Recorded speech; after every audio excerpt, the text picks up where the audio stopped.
Bonjour à tous, bonjour à toi Mickaël, ça y est, nous sommes en live. Bonjour. Bonjour Merci Marjorie. d'avoir, merci beaucoup d'avoir répondu présent à cette invitation. Je suis ravie vraiment de te recevoir aujourd'hui. Et d'ailleurs, si je te reçois aujourd'hui, c'est parce que Mythic est officiellement la deuxième entreprise labellisée Remote Friendly avec un très très joli score puisque vous avez obtenu 80,5 points sur 100. Félicitations à toi et à toute ta team pour ce magnifique score. Merci. Je ne te cache pas qu'on est Alors, plutôt fiers. ouais, vous êtes fiers? Ouais. Bah, écoute, nous aussi, franchement, d'avoir une très belle structure comme Mythic de labelliser, c'est vraiment à la fois une fierté et aussi montrer que les entreprises qui ont des marques employeurs qui sont authentiques, parce que c'est vraiment ce qu'on a découvert à travers ce parcours que vous avez réalisé, eh bien, c'est quelque chose qu'on avait réellement envie de mettre en lumière et c'est aussi pour ça qu'on se retrouve aujourd'hui. On va revenir sur ce parcours de labellisation que tu as vécu avec tes équipes et on va revenir notamment sur certaines actions que Mythic mène en interne, à la fois pour recruter, mais aussi pour fidéliser ses équipes. Et donc, tu vas nous en parler dans les détails. Avant ça, notamment pour ceux qui ne connaissent pas en quoi consiste concrètement le label, en quelques mots, je reviens dessus. C'est un parcours qui permet d'identifier et de valoriser les bonnes pratiques RH adaptées au télétravail. Alors, on a certaines entreprises qui s'en servent plutôt pour avoir un fil conducteur, un peu une roadmap structurée pour mettre en place de bonnes pratiques télétravail. Et puis, on a des entreprises qui ont déjà des pratiques de mise en place. Alors, parfois, c'est lié à la crise Covid, cette gestion de crise sanitaire, mais parfois bien en amont aussi. Et du coup, c'est plutôt pour valider leurs pratiques actuelles. Donc, dans ce parcours-là, c'est un parcours qui est vraiment orienté qualité. On a environ 175 justificatifs, ça tu dois t'en souvenir, d'actions qui sont menées par l'entreprise et que nous récupérons pour que le comité de labellisation qui est composé d'experts métiers, donc on a des DRH, psychologues du travail, avocats en droit social, on peut avoir des experts RSE qui sont présents aussi. En général, on est 4-5 experts présents pendant cet événement-là. Eh bien, on vient vérifier que la mise en place de ces pratiques est réellement effective et on sonde aussi les salariés de l'entreprise. Et en parallèle, on apporte des recommandations personnalisées. Donc, c'est un parcours qui est riche, qui se réalise sur plusieurs semaines. Et justement, on va revenir avec toi sur ce parcours-là. Mais avant ça, j'ai quand même envie que tu te présentes pour ceux qui ne te connaissent pas encore, Mickaël, que tu te présentes toi, ton entreprise, le nombre de salariés, votre fonctionnement en télétravail, que tu nous plantes un peu le décor, quoi. Ok. Donc moi, je suis Mickaël Moyen-Pédone. Je suis People Director chez Mythic. Quand on francise ça, je suis directeur des ressources humaines de Mythic. Mythic, c'est 260 salariés environ. On est présent en France majoritairement, mais on a quelques salariés en Allemagne, notamment en Angleterre, en Italie et à droite à gauche en Europe. Voilà. Est-ce que je dois présenter Mythic? Je ne sais pas. Aujourd'hui, qui ne sait pas ce que fait Mythic? Néanmoins, ce que je peux dire, c'est qu'on a plus de 20 ans et si on est toujours là, c'est parce qu'on a su se réinventer.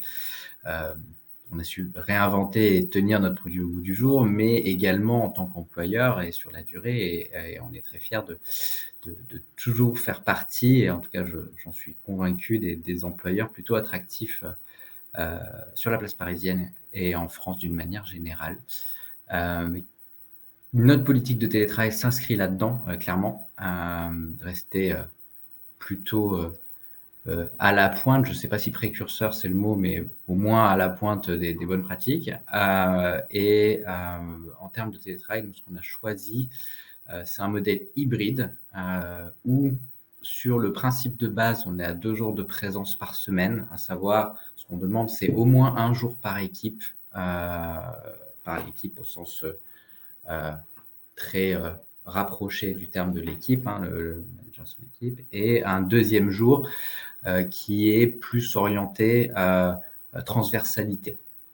Après, on verra en discutant que, en fait, il y a certains aménagements, une certaine souplesse dans la manière dont on envisage ça, qui fait qu'on a trouvé un modèle hybride qui convient à peu près à tout le monde et qui permet de faire des ajustements aussi en fonction des besoins des équipes et des périodes.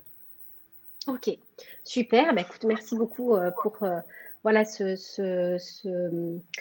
manière en fait dont tu as décrit à la fois l'entreprise et le choix de de positionner l'entreprise sur de l'hybride. Est-ce que tu peux nous expliquer en quelques mots pourquoi chez Mythic vous avez fait ce choix justement de suivre ce parcours de labellisation remote friendly?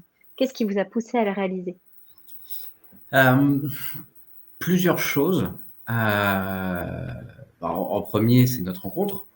Mais même si ça ne fait pas tout, moi, ce que j'ai aimé dans cette démarche et pourquoi on a voulu y aller, c'est que depuis, je vais dire, depuis la crise du Covid, alors on faisait déjà un peu de télétravail avant le Covid, hein, mais depuis la crise du Covid on, on a fait beaucoup de choses. On a beaucoup travaillé sur notre politique de télétravail, sur nos fonctionnements, sur bon, en fait, on s'est posé plein de questions et je pense qu'on avait un petit peu besoin de s'évaluer aussi, de savoir où on en était. On avait faire les choses plutôt bien. Alors, rien de pas parfait, mais en tout cas, on allait dans le bon sens et c'était un vrai feeling qu'on en avait. C'était des retours terrain aussi qui nous semblaient plutôt positifs. Mais néanmoins, on avait besoin de tamponner un peu ça. Et quoi de mieux qu'un une vision externe pour tamponner ça. Parce que quand on est la tête dans le guidon, on se rend plus compte de ce qui est bien, de ce qui est moins bien, de ce qui est fini, de ce qui est à faire, de ce qui est améliorable. Et l'opportunité de cette audit était plutôt intéressante là-dedans, dans cette démarche-là, pardon. Et également, on essaie de rester dans une optique d'amélioration continue et on avait besoin d'avoir des pistes de travail pour la suite. Et c'était une des promesses également de cette audit, c'était que suite à ça, c'était pas juste un tampon, c'était aussi des recommandations, mettre le doigt là où ça fait mal et nous dire, en fait, là, c'est bien, par contre, là, c'est moins bien, il va falloir y faire quelque chose. Et ça, c'est assez intéressant pour nous parce que ça va venir nourrir ma roadmap 2023 concrètement. Il y a certains des points, certains des sujets qui ont été remontés suite à cette audit, qu'on va clairement inclure dans la réflexion. Et D'accord, donc ça t'a dernier permis un peu point, de prioriser aussi, quoi, pour ta ouais, c'est roadmap à ça. toi, perso 2023. Voilà, et comme je te l'ai dit, il y a des points que tu as remontés et on va pas travailler dessus parce qu'on assume que ce soit comme ça. Mais il y en a d'autres, effectivement, c'est assez pertinent et oui, il faut y aller. Donc voilà, c'est un bon benchmark et un bon point de départ. Et dernièrement, et évidemment, le fait d'afficher ça à nos candidats, de pouvoir mettre un tampon qui dit nous, quand on parle de remote et quand on vous dit que chez Mythic, le remote est possible, c'est pas du bullshit, c'est du remote qui est pensé, réfléchi et qu'on essaye de faire de la meilleure des manières possibles. Donc Ok. voilà ce qui me vient à l'esprit. Eh ben, c'est déjà pas mal. C'est pas Écoute, on mal. a Ariane. Déjà pas mal. Il y a Ariane qui nous dit bravo, beaucoup d'entreprises mettent en place des audits sans plan d'action derrière. C'est vrai. Parfois, on essaie aussi simplement d'obtenir un tampon, comme tu le dis, et puis il n'y a pas vraiment d'action, d'amélioration continue. Je crois que c'est un point vraiment commun dans les entreprises qui candidatent aussi dans le label, c'est cette envie derrière d'améliorer l'existant et de prendre ce que tu disais aussi, ce recul. Quand on a la tête dans le guidon, parfois il y a des choses qu'on ne voit pas ou bien dont on n'a pas connaissance tout simplement. Surtout Ouais. Ou alors on dans le sait, mais on l'occulte un peu. On se dit, ouais, non, mais ça. il y a Et en tellement de fait, priorités. il y a Ouais, il tellement y a de beaucoup, priorités. Et en fait, quand on met beaucoup le de doigt choses. dessus, on dit oui, en fait, oui, il va falloir le traiter, en fait, ça. Oui, ou parfois on voit qu'il n'y a pas grand-chose à faire. Typiquement, quand on est dans l'enquête salariée, on voit qu'il n'y a pas grand-chose à faire pour obtenir, par exemple, 100% des salariés satisfaits sur tel et tel élément. Et donc, ça donne une piste d'action qu'on peut mener tout de suite et sur laquelle on peut améliorer instantanément quasiment voilà, les retours des salariés. Donc, c'est très chouette aussi. Ok, merci beaucoup pour ce partage. Bon, vous avez travaillé en équipe et vous avez travaillé dur pour obtenir ce label parce que, comme je le disais, il y a ces éléments à apporter en termes de justificatifs, mais il y a aussi évidemment tout le travail en amont parce que c'est ça aussi le parcours Remote Friendly, c'est tout ce que vous avez réalisé jusqu'ici pour mener à bien votre politique télétravail.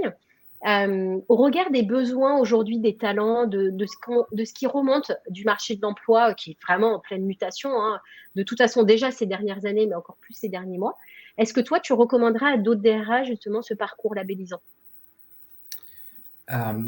Clairement, clairement, et je le recommanderais parce que de manière surprenante, en fait, ça va plus loin que le remote. C'est-à-dire les thématiques qu'on aborde dans cet audit, et je sais qu'on a eu l'échange au tout début où, où je te disais, mais en fait, ok, on parle de RSE, on est à l'aise avec le RSE, mais c'est quoi le rapport entre RSE et remote aujourd'hui? Et effectivement, il n'y en a peut-être pas là concrètement, mais dans les faits, cet audit, il pousse une réflexion sur notre démarche globale et sur nos pratiques RH d'une manière générale, sur les attentes des candidats, des collaborateurs, avec un focus remote. C'est vrai, mais au final, on audite d'une certaine manière nos bonnes pratiques au global, avec un focus remote. Et là où ça pouvait être surprenant au début, en fait, j'ai apprécié parce que ça me donne encore plus de matière. Et c'est vrai que quelqu'un en remote a des attentes, mais une personne qui ne cherche pas forcément un job en remote peut avoir les mêmes attentes. Donc, en gros, on joue sur les deux tableaux. Donc, c'est plutôt, ouais, je pense à recommander. C'est assez instructif quand même.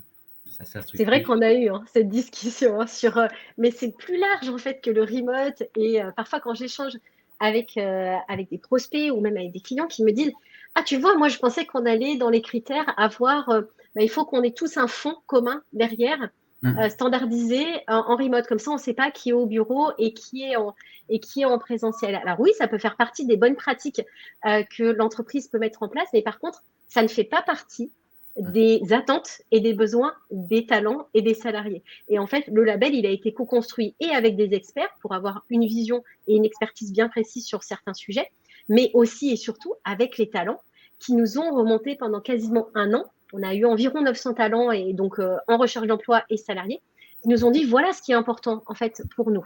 Alors évidemment, tous les aspects légaux pointus, là on est plus dans le domaine de l'expertise des avocats qui nous ont accompagnés sur le sujet. Mais par contre, sur le quotidien du recrutement, de l'intégration, de la mobilité, etc., là, en effet, on est plus dans le mix des bonnes pratiques qui existent d'une manière générale dans les process RH associés au télétravail. Et là, c'est souvent ce qui est remonté des talents. C'est bah, dans mon entreprise, quand tu es en présentiel, tu peux faire ça, ou alors il y a l'obligation pour l'entreprise de faire ça, mais en remote, ça donne quoi? Et donc, comment on peut le lier justement dans un label pour que l'entreprise aille dans la direction attendue aussi des talents. Donc, c'est important ce que tu viens de dire. En effet, c'est beaucoup plus large que le simple fait de télétravailler. On est vraiment sur les bonnes pratiques RH adaptées au télétravail d'une manière générale. Et la RSE, la problématique RSE, c'est quelque chose qui remonte. D'ailleurs, j'en parlais très récemment. J'ai fait une newsletter sur le fait de télétravailler un peu partout dans le monde. Et j'ai des talents qui m'ont écrit, qui m'ont répondu à la newsletter en disant ouais Marjorie, tu aurais dû insister sur le fait que c'est pas forcément ça télétravailler, c'est pas partir et du coup avoir un impact négatif sur la planète, etc. Et donc c'était très intéressant parce que justement ça lie complètement la notion de bon sens avec le label et cette partie RSE qui est importante dans le parcours. Parce qu'aujourd'hui, si certains talents font ce choix-là de rejoindre une entreprise en remote ou avec des bonnes pratiques RSE, c'est parce que derrière, ça touche à leurs valeurs aussi profondes et à ce qu'ils souhaitent pour leur avenir et l'avenir de leurs enfants.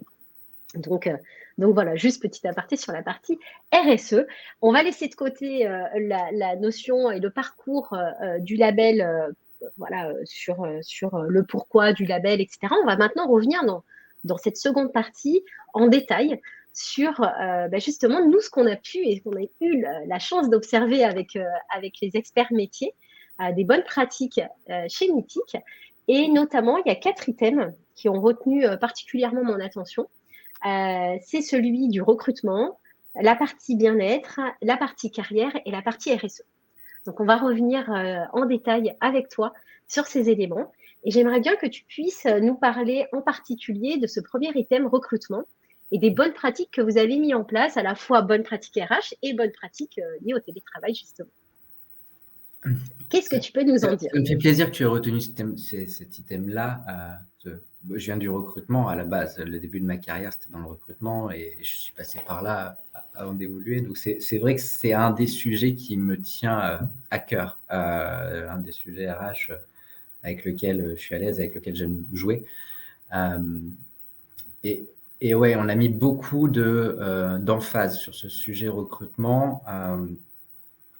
Pas forcément lié au contexte remote au départ, mais c'est plus des bonnes pratiques et qui se sont trouvées être extrêmement adaptées au remote. Et dans ces pratiques-là, sur quoi je vais mettre le doigt, je vais mettre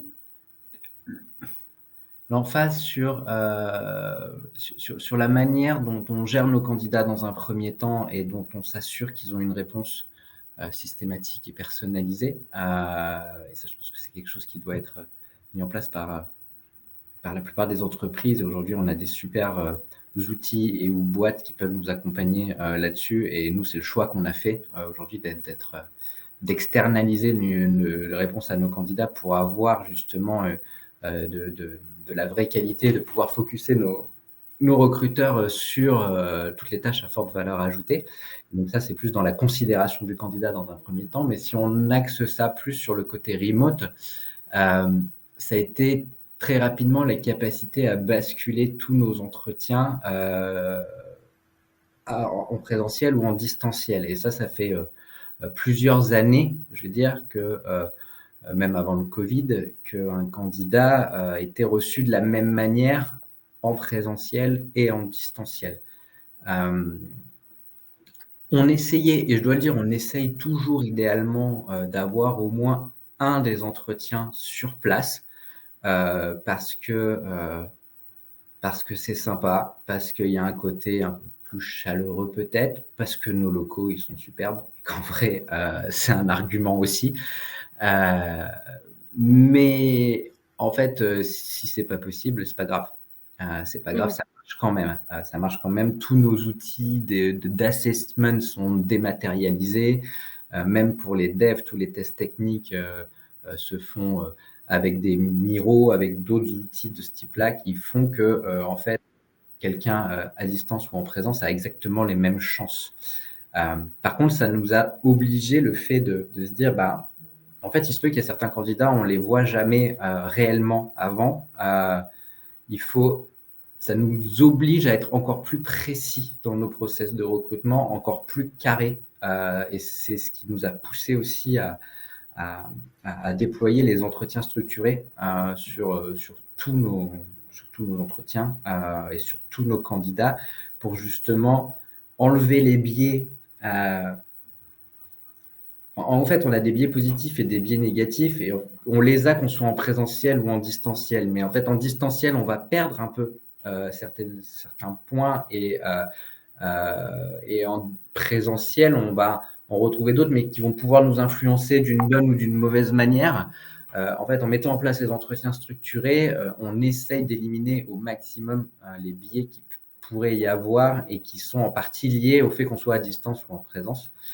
Et également qui nous permettent d'évaluer nos candidats sur des critères communs pour avoir vraiment les bases de décision les plus objectives possibles.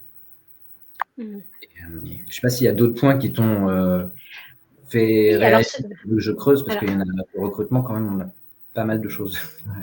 Oui, alors ce que tu viens d'énumérer, c'était des choses que j'avais notées, évidemment, et notamment les retours que vous faites aux candidats. Ce qui m'a marqué particulièrement, notamment dans cette phase de comité de labellisation, c'est que on retrouvait des tips qui étaient donnés aux candidats quand les réponses étaient négatives.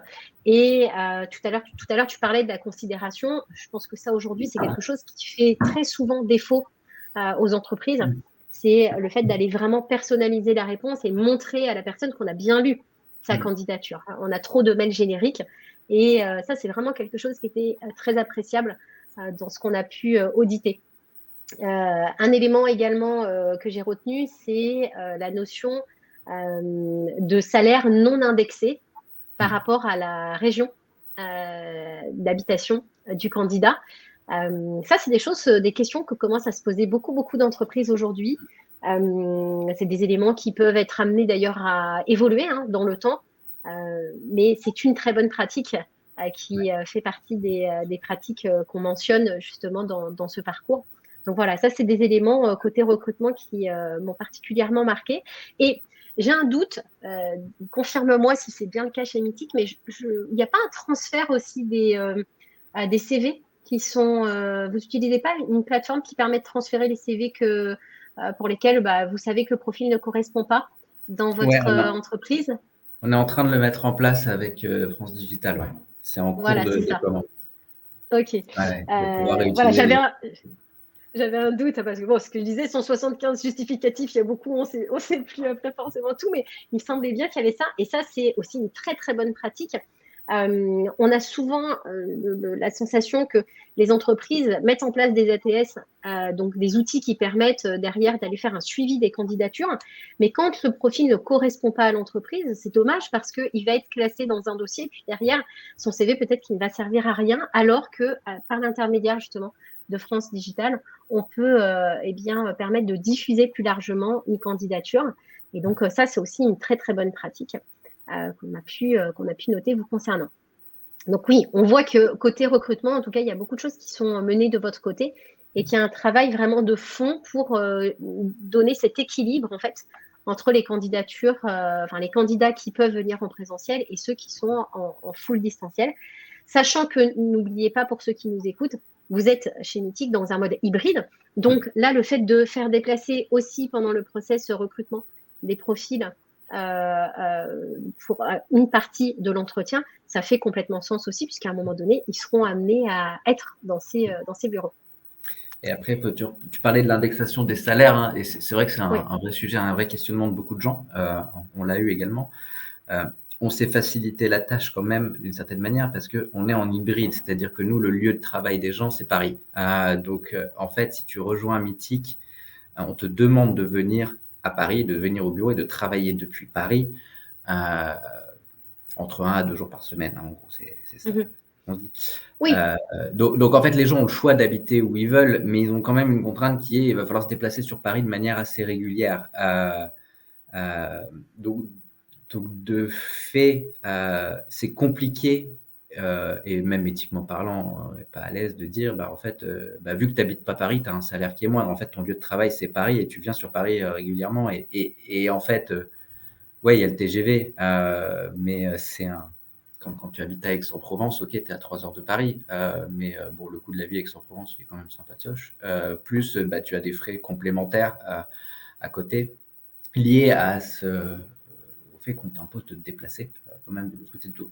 En gros, la question de est-ce qu'il faut traiter les gens différemment en termes de salaire en fonction de là où ils habitent ne s'est pas posée. Après, si on avait un bureau dans le centre de la France, avec des gens en full présentiel dans le centre de la France, je ne sais pas si on paierait au même niveau que les salaires parisiens, quoi. Peut-être, peut-être pas, mais en tout cas, on ne s'est pas posé la question. Oui, c'est pas une question. Disons que c'est ce que tu expliquais, ça vous a facilité la tâche d'avoir cette attache parisienne sur cette question-là. À voir pour l'avenir comment se développeront les bureaux et les locaux de Mythique. Mais c'est vrai que ça, tu vois, même en ayant des boîtes qui ont un siège à Paris ou ailleurs, à partir du moment où les salariés sont un maximum de temps à distance, parce que ça reste le cas, hein, même si tu as des personnes qui sont 2 jours par semaine dans les bureaux Mythique, ça veut dire que majoritairement, ils sont quand même à distance en coworking ou chez eux, peu importe, mais ils sont quand même à distance majoritairement. Et bien, tu as des boîtes qui appliquent du coup un changement de salaire immédiat sur le sujet.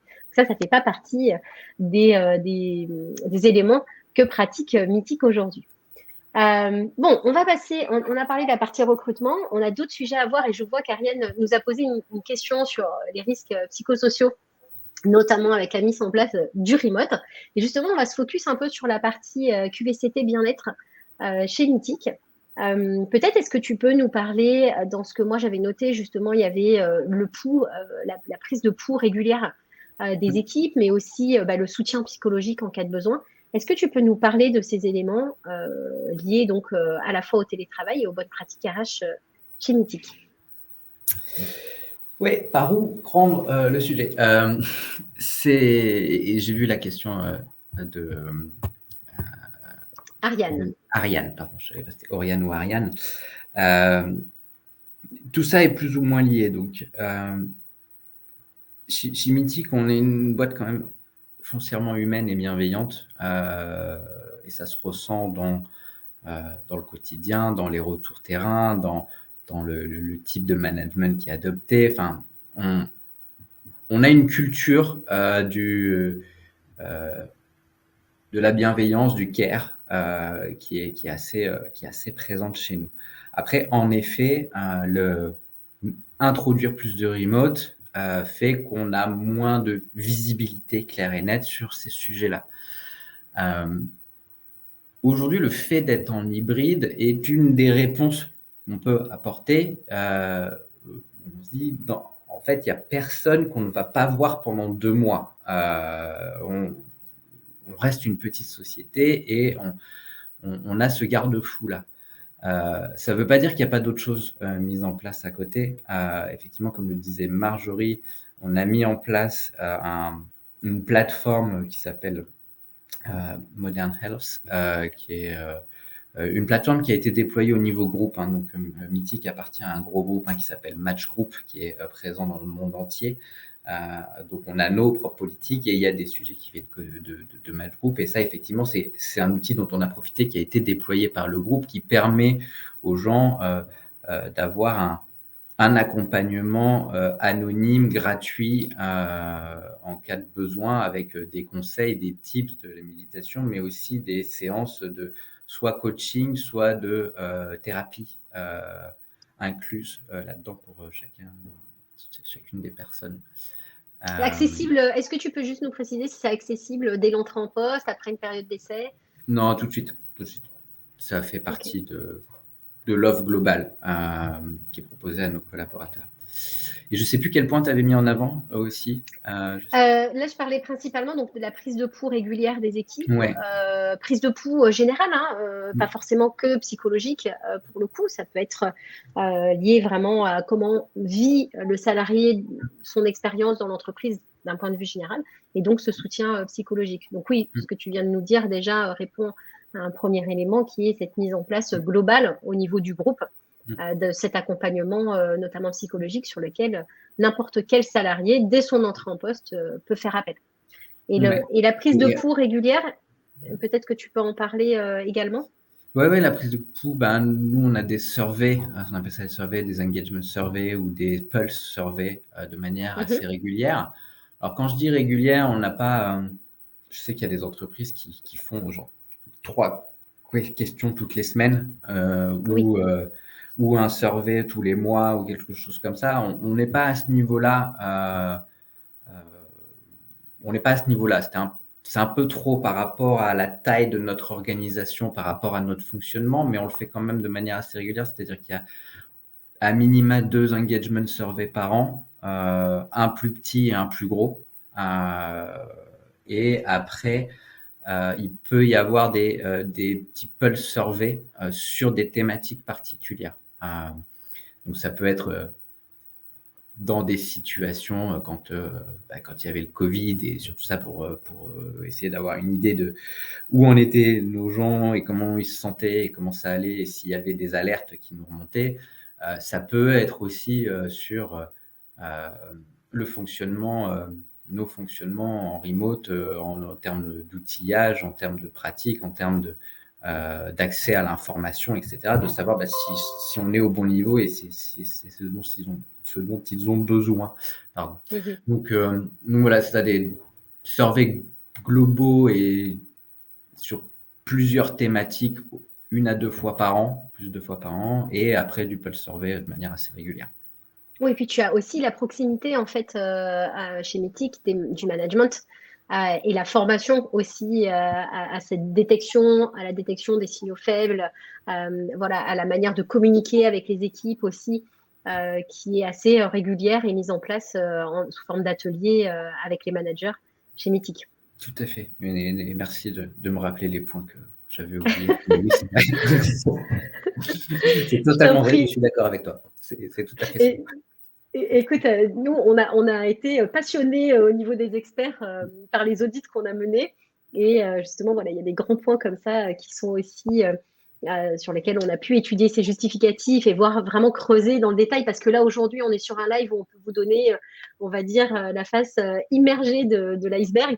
Mais en réalité, il y a tellement de choses qui sont gérées au quotidien que voilà, pour revenir en détail, il faudrait plusieurs heures de live, donc c'est pas possible.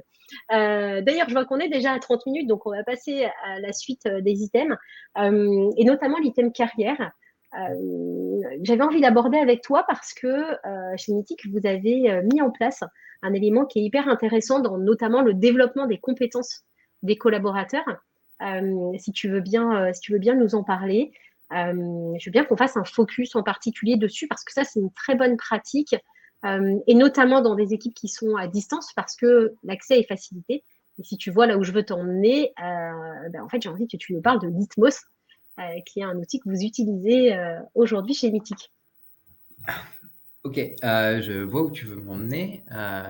Litmos, c'est tout nouveau. Donc, c'est vrai que je n'ai pas encore énormément de recul dessus et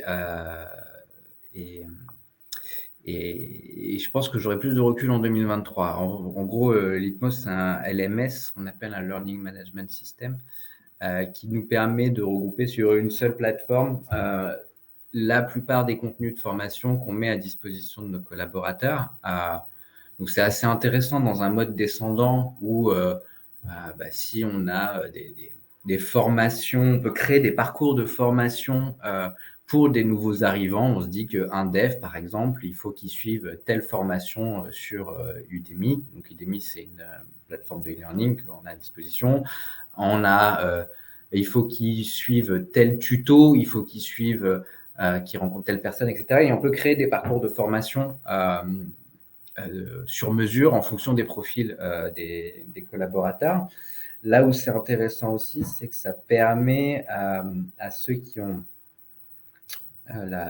l'envie, le besoin ou à qui on demande d'aller créer du contenu de formation pour leurs collaborateurs, donc pour pousser la formation interne, d'avoir une plateforme sur laquelle ils vont pouvoir mettre à disposition leur contenu, que les autres collaborateurs vont pouvoir aller consommer, mais également organiser de manière autonome leur propre ou quasi autonome leur propre session de formation avec des registration, où les collaborateurs peuvent s'inscrire dessus directement pour assister à la session de formation organisée telle heure à tel jour, tel jour sur tel Zoom par un tel qui propose aux collaborateurs, et les gens vont s'inscrire.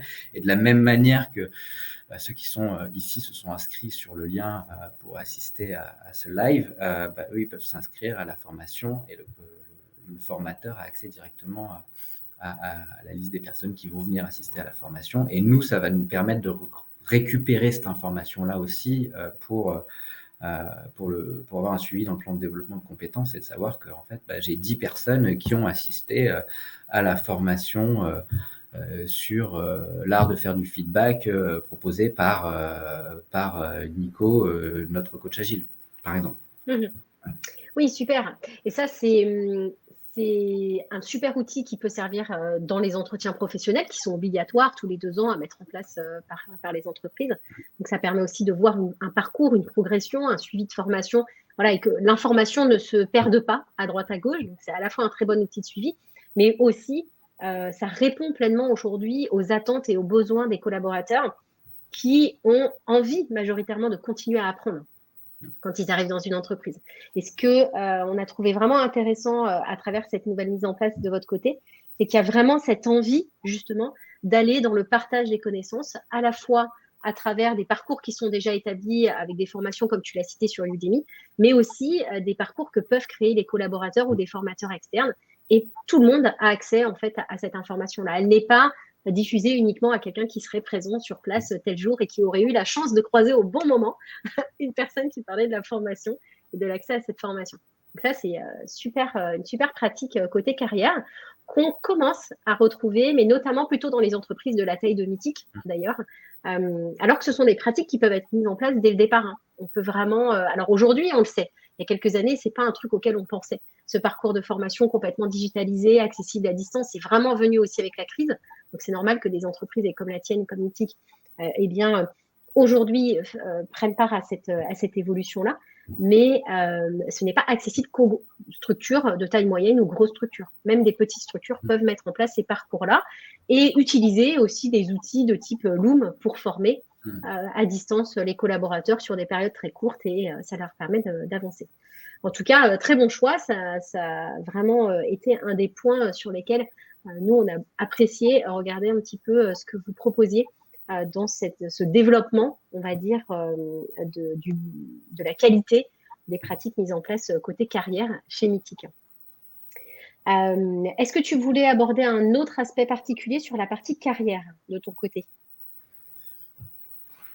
Je te suis là-dedans. Ouais. Comme je t'ai dit, je ne me suis pas fait de trame, je suis plus au fil de l'eau dans les réponses. Écoute, alors on va avancer, on va rebondir sur la partie RSE parce que je sais que chez Mythique, la RSE, c'est un sujet vraiment important pour certains de nos auditeurs aujourd'hui aussi, mais majoritairement, comme je le disais en introduction, la partie RSE, c'est vraiment un sujet qui est quasiment repris par l'intégralité des salariés qui s'intéressent au télétravail. Beaucoup parlent de la notion d'environnement, d'inclusion aussi pour les personnes qui sont en situation de handicap notamment. Et je le disais encore ce matin, je crois qu'il y a à peu près 80% de la population qui a un handicap non visible. Et pour autant, justement, le télétravail leur a permis plus facilement d'accéder à certains postes. Et donc, cette notion d'RSE, j'aimerais bien que tu nous en parles pour conclure ce live d'aujourd'hui. À la fois sur peut-être les parties environnementales, les démarches que vous avez menées, parce que je sais que récemment, justement, il y a eu des démarches qui ont été justement validées d'un point de vue qualitatif aussi chez Mythique. Bref, voilà, que tu nous fasses un petit tour d'horizon de cet item qui arrive en conclusion, mais qui n'est pas un des moins importants chez vous, et pour lequel il y a une très forte considération des talents aujourd'hui. La RSE, c'est tellement large et il y a tellement de choses qu'on peut inclure là-dedans que je vais forcément regarder avec une toute petite lorgnette. Nous, on a plusieurs axes. Un de nos gros axes de travail RSE, c'est l'environnement. Et pourquoi c'est l'environnement? C'est pas parce que c'est à la mode et qu'on en parle et parce que en fait, il faut faire quelque chose là maintenant.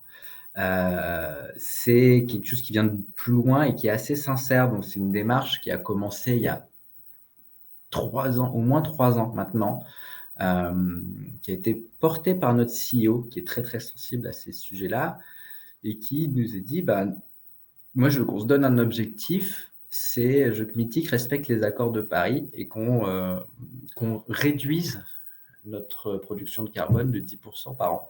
Et en fait, c'est parti de là.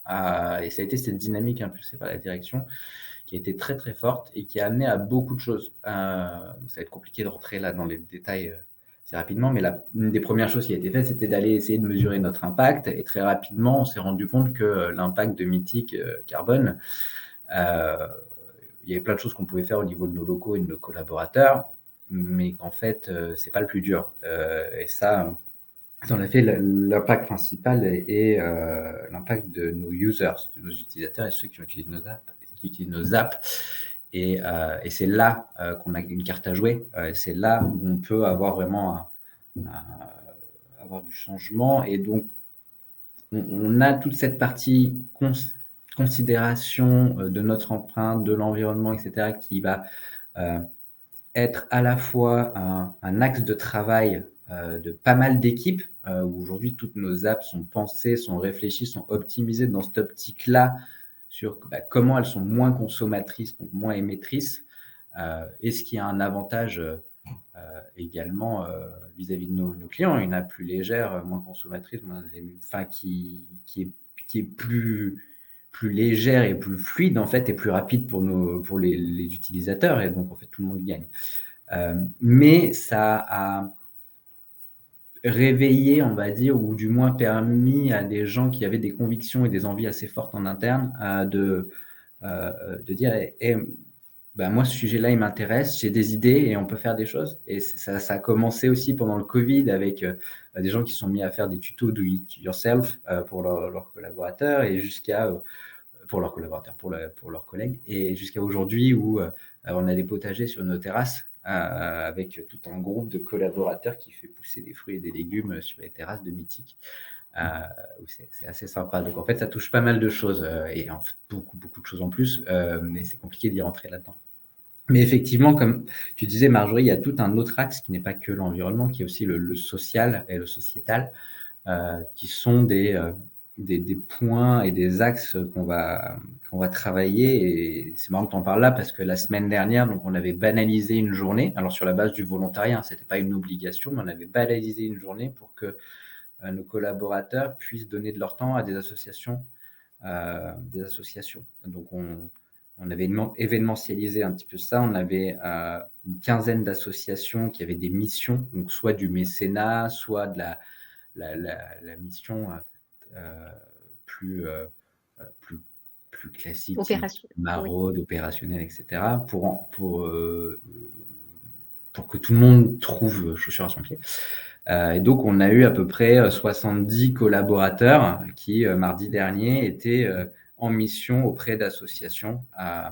Donc, je crois qu'on a eu une association qui s'occupait de nettoyer les rues. On a eu une autre association qui accompagne des enfants autistes, où on est allé emmener ces enfants sur une sortie un peu sportive, un peu sympa, qu'ils n'ont pas l'occasion de faire habituellement. On a eu d'autres qui sont allés dans une... c'est pas une friperie, mais une association qui recueille des vêtements et qui les remet bien. Une recyclerie. Ouais, c'est pas vraiment une recyclerie, parce que c'est les marques qui leur donnent des vêtements non vendus, des invendus, qui vont récupérer, classer, trier pour être versés à des associations. Donc, ils sont allés faire du tri, du classement de vêtements, etc. On en a une autre qui avait besoin d'un coup de main sur son site web pour développer le parti. Donc, en fait, on a eu tout un panel de missions comme ça qu'on a proposé. C'est un peu, ça donne un peu une idée de la démarche de Mythique en termes de RSE. Oui, complètement. Et d'ailleurs, ça me fait penser à ce sujet dont on parle assez régulièrement quand on parle de télétravail, c'est comment créer du lien aussi entre les équipes. Et par ce type de démarche, ça permet justement de créer à la fois des affinités, des interactions, autant avec ses collègues qu'avec justement des personnes extérieures. Donc, ce sont de très bonnes pratiques. J'avais noté aussi, je crois, vous êtes inscrit sur différents sites sur lesquels il y a des sensibilisations régulières sur, par exemple, le harcèlement des femmes ou ce genre de choses. Il me semble que vous avez des abonnements qui permettent vraiment d'avoir cet accès régulier à cette typologie, on va dire, de sensibilisation aussi en ligne. Alors, Est-ce que ça, tu peux nous en parler rapidement? Alors, je peux en parler rapidement et encore une fois, donc c'est Mythique, nous on avance là-dessus aussi. Ces sujets-là sont des sujets qui sont hyper importants pour nous en tant qu'employeurs, mais aussi en tant que marque et vis-à-vis du produit qu'on propose. Donc, ça fait partie de notre ADN et ça fait partie de l'ADN de Mythique, mais ça fait partie de l'ADN du groupe Match aussi. Donc, on a à la fois des actions dans ce sens-là qui sont focus français, adapté à notre culture. On a des actions groupes aussi avec des partenariats avec différentes associations justement qui nous proposent et qui viennent proposer à nos collaborateurs des sensibilisations sur ces sujets-là. Mais ça va même plus loin que ça, puisque aujourd'hui, on a on travaille avec ces associations pour travailler sur la safety et la lutte contre le harcèlement, etc., sur nos applications pour nos utilisateurs, enfin nos célibataires et les femmes en particulier qui sont les premières touchées. Aujourd'hui, c'est un enjeu aussi bien éthique, moral, mais également, je vais dire presque commercial, que de s'assurer que ces sujets de safety, de sensibilisation et de sécurité autour de nos applications et forcément, ça découle dans nos conditions de travail. On doit être irréprochable là-dessus, de partout. Donc, on fait tout oui, alors tu vois, tu dis forcément, mais en fait, ça fait partie justement de la notion de cohérence et on ne la retrouve pas très souvent entre les valeurs qui sont décrites, le produit qu'on va vendre, le service qu'on va proposer. On ne le retrouve pas forcément après, derrière, en parallèle dans l'entreprise. Et ça, c'est un point que nous, on a souligné aussi les experts quand on s'est réunis. C'est que justement, on retrouve un petit peu, tu sais, souvent on parle du partage des valeurs. Alors, je sais que vous êtes en pleine redéfinition des valeurs pour que justement elles soient pleinement authentiques et adaptées à la réalité. Pas juste des valeurs qu'on balance comme ça pour faire joli. Mais justement, je trouve qu'on le ressent à l'heure actuelle dans ce que vous pratiquez d'un point de vue commercial, avec ce que vous pratiquez en interne avec les équipes et dans les équipes. Et ça, c'est quand même quelque chose aujourd'hui, un axe sur lequel les talents sont très, très sensibles. Et souvent, quand ils reviennent dans la notion de transparence ou d'authenticité, de crédibilité, ils nous parlent de cette cohérence-là, tu vois, entre ce qu'on fait pour ses clients et ce qu'on fait pour les salariés. Et souvent, il y a un gros gap. Non, Et mais chez vous, non. c'est peut-être encore plus valable pour on est assez exposé quand même, comme je disais, qui connaît pas Mythique. Aujourd'hui, on est une société qui a un nom très très connu, très exposé, et on fait du B2C. C'est-à-dire que ça nous semble normal, mais même ça serait incohérent qu'on n'essaye pas d'aligner toutes ces valeurs-là, parce qu'en fait, ça se voit très très vite, surtout quand on a autant d'exposition que nous. C'est sûr, ouais. Et c'est ce qui aussi fait cette démarche d'amélioration continue dont tu parlais. Hein. En étant autant exposé, on est aussi obligé d'être dans cette démarche d'amélioration continue. Il ne faut pas l'oublier, c'est que quand les attentes sont, on va dire, validées et que c'est OK, en fait, il y a de nouvelles attentes qui se créent derrière, que ce soit pour les clients.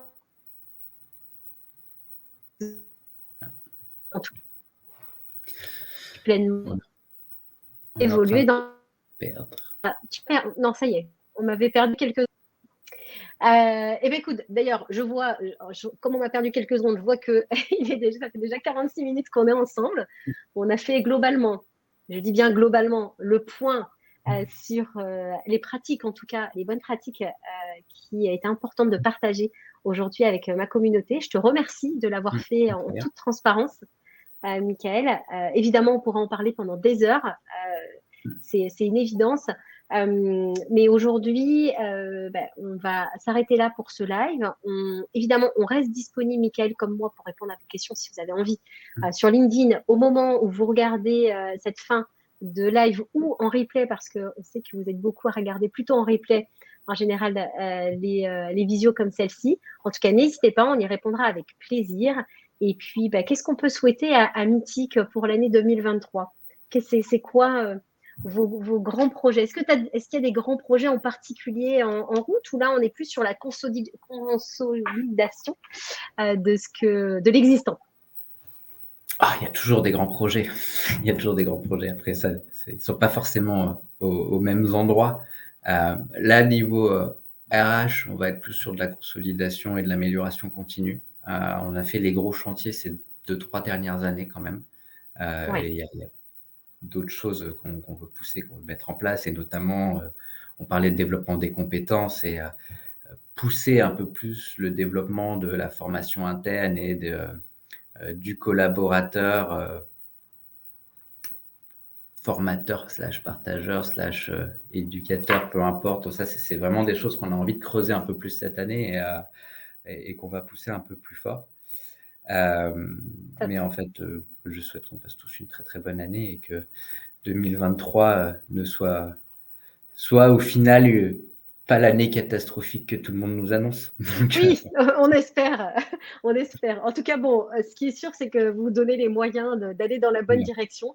Et on comprend, et j'espère en tout cas que nos auditeurs aujourd'hui auront compris pourquoi Mythique a été labellisé Remote Friendly et cette démarche très positive au niveau des process RH adaptés au télétravail. Merci à toi pour ce partage. Merci à tous de nous avoir écoutés actuellement ou en replay. Et on vous dit à très bientôt. Et bonne fin d'année, de journée, de ce que vous voulez. En tout cas, profitez à fond et prenez soin de vous. À très bientôt, Michael. merci, salut. Ciao tout le monde.